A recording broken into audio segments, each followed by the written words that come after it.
दोस्तों, वो तमाम मेरे भाई जो कि अपने कफ़ील अपनी कंपनी से किसी वजह से नाला हैं, नाराज़ हैं, उनके साथ उनके कुछ तनाज़ात चल रहे हैं, ऐसे तमाम अफराद के लिए वजारत अमल यानी मिनिस्ट्री ऑफ लेबर और वजारत कानून की जानिब से एक अहम तरीन ख़बर आई है।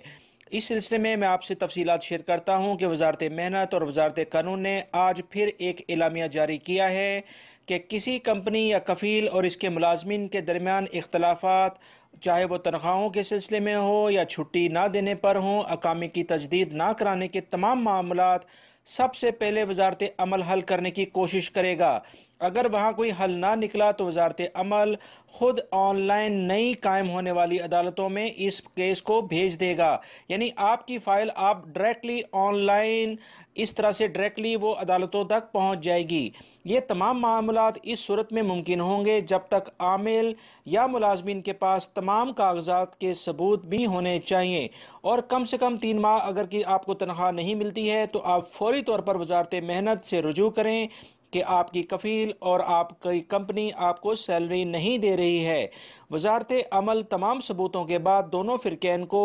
एक तीसरे सालिस यानी कि थर्ड एक बंदा जो कि अथेंटिक बंदा होगा जिसके सामने बिठाकर सबूतों को रखा जाएगा और उसकी मौजूदगी में इस पूरे केस को सुना जाएगा और कोशिश की जाएगी कि वो सालिस इसके तनाज़े का हल निकाल सके। अगर वहाँ वो मसला हल ना हुआ तो इसके बाद लेबर कोर्ट में ऑनलाइन सर्विस के ज़रिए ऑटोमेटिकली केस आगे चला जाएगा और वहाँ जो भी फैसला सुनाया जाएगा वो दोनों दोनों फ़िरक़ैन को कबूल करना होगा। सारे मसले के इस सारे ये प्रोसीजर का जो इसका दौरानिया है, एक वक्त है, वो 26 दिन बताया गया है। लिहाजा वो तमाम अफराद जो कि अपने कफ़ील की जानिब से अकामे, अपनी सैलरी या छुट्टी की वजह से बहुत सारे सवालात करते हुए नज़र आते हैं, उन्हें इधर उधर जाने की अब ज़रूरत नहीं है। वो डायरेक्टली वजारत अमल जाएँ और अपने केस को फ़ाइल करें ताकि इनके साथ इंसाफ हो सके। आप याद रखिएगा कि अपनी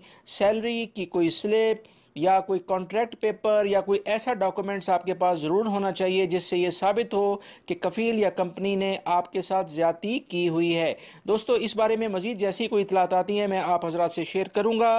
उम्मीद करता हूँ मेरी इस वीडियो को आप लाइक ज़रूर करेंगे।